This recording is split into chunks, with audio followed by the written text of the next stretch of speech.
अस्सलाम वालेकुम रहमतुल्लाहि व बरकात।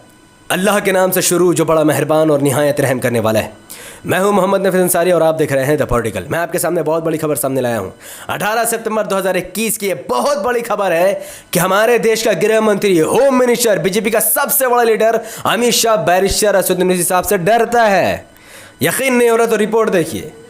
अमित शाह देश का गृह मंत्री रैली कर रहे थे तेलंगाना में और आम जनसभा को संबोधित करके कह रहे थे कि ओवैसी से हम नहीं डरते, हैदराबाद जो हमें आज़ादी मनाएंगे। आई कांट बिलीव दिस कि एक बैरिस्टर असदुद्दीन ओवैसी हैदराबाद में जो एकमात्र एमपी, 7 एमएलए और पता नहीं 44 काउंसिलर कॉर्पोरेटर पता नहीं कितने सारे हैं, जिसकी सरकार तेलंगाना में नहीं है, एक one man army barrister Asaduddin Owaisi साहब से देश का गृह मंत्री डरता है। I can't believe this. खैर, बीजेपी अगर कोई बात कर उसमें पॉलिटिक्स ना हो तो ये तो हो ही नहीं सकता। जाहिर है कि वो किसी ना किसी कम्युनिटी को मूर्ख बनाने के लिए ये बात बोल रहे हैं। वेल, ओवैसी साहब वन मैन आर्मी है, थे और रहेंगे, इस बात का इनकार तो नन मुस्लिम भी नहीं करते। हुआ क्या है, अमित शाह ये बताने की कोशिश कर रहे थे कि तेलंगाना की जो टीआरएस सरकार है, तेलंगाना राष्ट्र समिति, इनका उठना बैठना सब एमआईएम की मर्जी से होता है। ये सरकार बिना एमआईएम के कोई काम नहीं करती है। ये सरकार बिना किसी एमआईएम के ऑर्डर के कुछ भी कार्य नहीं करती।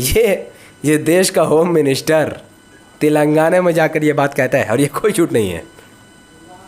जो मुसलमान, देखो, इस खबर से मेरा जो सीना फ़ख्र से चौड़ा हो गया कि मैं ऐसे शख्स के लिए वीडियो बना रहा हूँ, ऐसे शख्स का समर्थन कर रहा हूँ, उसके हाथ को मजबूत करने की कोशिश करूँ जिसका आगे आज देश का होम मिनिस्टर झुक चुका है और वो खुल कर कह रहा है कि हम ओवैसी से नहीं डरते। वाई? क्या ओवैसी साहब इस किसी राज्य का सीएम है? तेलंगाना का सीएम है? नो। क्या ओवैसी साहब देश का पीएम है? नो। क्या ओवैसी साहब कोई मंत्री है? नो। फिर भी देश का गृह मंत्री ओवैसी साहब का नाम लेकर कहता है कि हम ओवैसी से नहीं डरते। I can't believe this. चलो अब मैं इस खबर से रिलेटेड मैं आपको कुछ बताना चाहता हूँ। देखिए, ओवैसी साहब का कद दिन ब दिन कितना बढ़ रहा है, जुम्मन मुसलमानों के मुंह पर कितना तमाचा लग रहा है और एमआईएम की ऊर्जा भारत में इतनी बढ़ रही है, इसका अंदाज़ा इस बात से लगाया जा सकता है कि देश का गृह मंत्री खुलकर बयान देता है एक ऐसे सांसद के बारे में जो मात्र जिनके 2 एमपी है, मात्र 7 या 8 साथी मेरे ख्याल से एमएलए हैं इनके पास तेलंगाना में, बिहार में 5 है और उत्तर प्रदेश में इंशाल्लाह आने वाले वक्त में और भी होंगे। उन एमआईएम के बारे में वो कहता है कि हम ओवैसी से नहीं डरते। और सिर्फ अमित शाह इस कैटेगरी में नहीं है। किसानों के मंच से आज देश में सबसे बड़ा विपक्ष भारतीय जनता पार्टी के खिलाफ अगर कोई है तो वो किसान है, कोई पार्टी नहीं है। और उस किसान आंदोलन से बैरिस्टर ओवैसी साहब के लिए राकेश टिकैत का ये कहना कि ओवैसी चचा जान है बीजेपी का, ठीक है, आप इससे एग्री करें ना करें मैटर नहीं करता।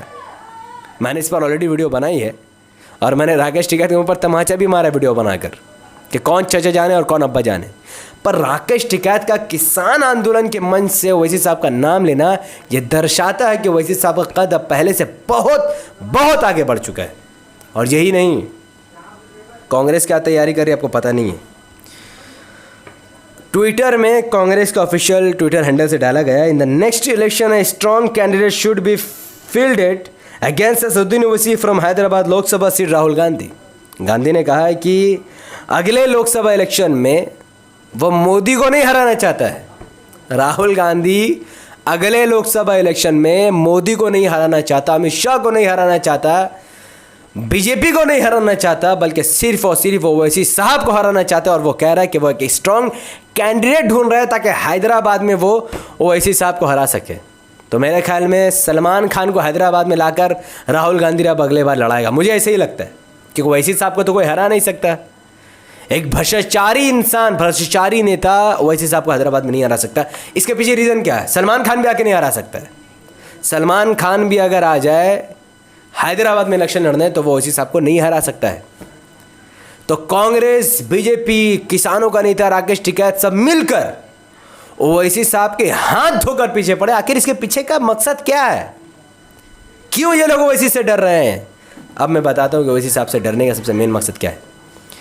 ओवैसी साहब के बारे में वैसे तो मीडिया कहती है कि भड़काओ भाईजान है, लेकिन असल में ओवैसी साहब जो कार्य करते हैं वो कोई मीडिया नहीं दिखाती है, और वो कार्य आपके सामने है। वो है बेहतरीन स्कूल, बेहतरीन हॉस्पिटल, बेहतरीन इंस्टीट्यूट और बेहतरीन इंफ्रास्ट्रक्चर के साथ शिक्षा भी, चिकित्सा भी और लोगों की मदद भी।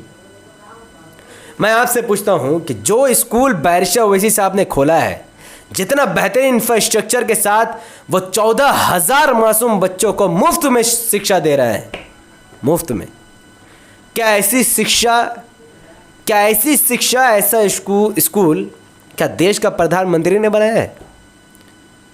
क्या उत्तर प्रदेश का सीएम योगी ने बनाया है? क्या राहुल गांधी ने कहीं बनाया है? क्या सोनिया गांधी ने? क्या समाजवादी पार्टी ने? क्या बहुजन समाज पार्टी ने?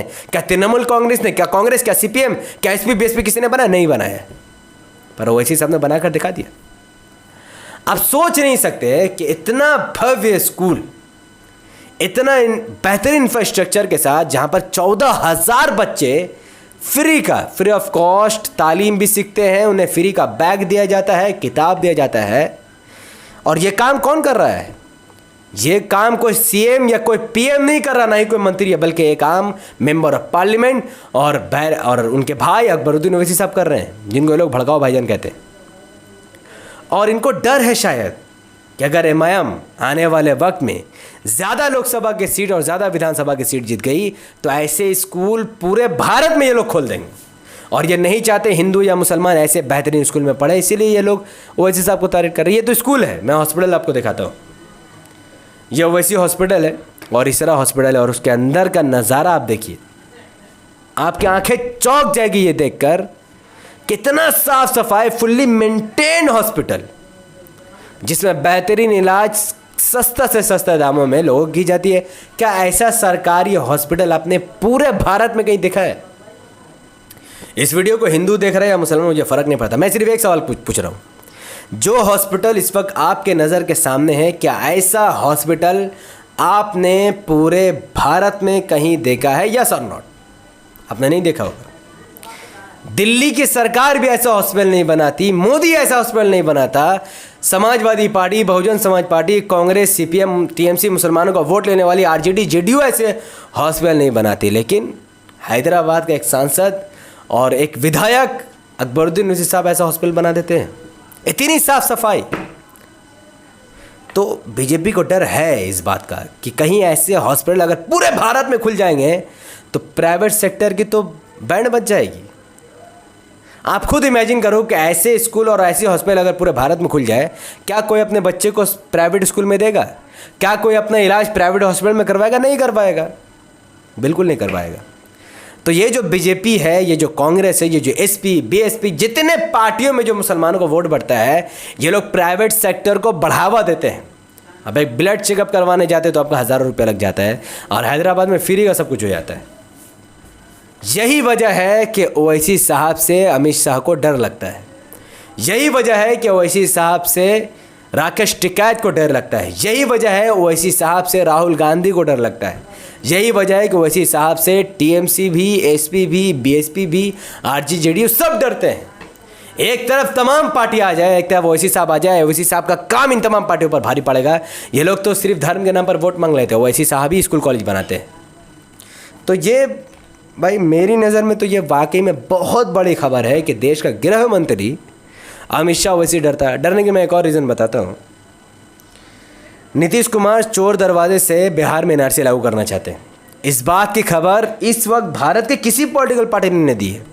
ना मुसलमानों का वोट लेने वाली ममता बनर्जी ने यह बात बताई, ना मुसलमानों का वोट लेने वाला तेजस्वी यादव ने यह बात बताई, ना मुसलमानों का वोट लेने वाले अखिलेश यादव या राहुल गांधी या मायावती ने यह बात बताई। किसी ने नहीं बताया, बल्कि ओवैसी साहब ने ही ये बात बताई, और उसको रोकने का कार्य चल रहा है। एमआईएम के 5 विधायक जो बिहार में, उसको रोकने का कार्य कर रहे हैं। आज अगर वो नहीं होते तो एनआरसी लागू हो भी जाती। कौन लड़ेगा? तो ये जो छोटे छोटे और बड़े बड़े मुद्दे ओवैसी साहब पार्लियामेंट से लेकर ज़मीन तक उठाते हैं, अगर ओवैसी साहब हैं तो फिर बीजेपी, कांग्रेस, आरएसएस सबकी बैंड बजी हुई है।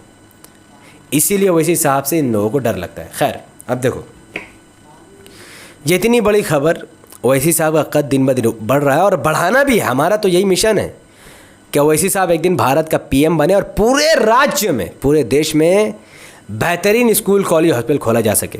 ये बात तो आप भी मानते हैं। तो इसलिए इस वीडियो को जितना ज़्यादा हो सके वाइडली शेयर कीजिए, ताकि मैक्सिमम लोगों को पता चले कि ओवैसी साहब से डरता है ये देश का गृह मंत्री, जिसके कंट्रोल में पुलिस है, पूरा भारत का जो संस्था जिसके कंट्रोल में, वो डरता है। तो इस वीडियो को जितना ज़्यादा हो सके उतना ज़्यादा शेयर कीजिए, इसको लाइक कीजिए, अपनी बातों को कमेंट पर रखिए कि आपको ये रिपोर्ट कैसा लगा, ये बात आपको पता थी भी कि नहीं थी, वो भी बात आप बता दीजिए। हमारे यूट्यूब चैनल द पॉलिटिकल को सब्सक्राइब करें, बेल आइकन को हिट करें, मुझे अपनी दुआ में याद रखें। बहुत बहुत शुक्रिया। और एमआईएम के लिए, एमआईएम का झंडा बुलंद करने के लिए जितना ज़्यादा हो उतना ज़्यादा मेहनत कीजिए। एमआईएम ज्वाइन कीजिए, पार्टी ज्वाइन कीजिए और एमआईएम का परचम को बुलंद रखिए। बहुत बहुत शुक्रिया। अस्सलाम वालेकुम रहमतुल्लाहि व बरकातहू। अल्लाह की सलामत रहमत बरकत तमाम भाई और बहनों पर हो। मैं अल्लाह भी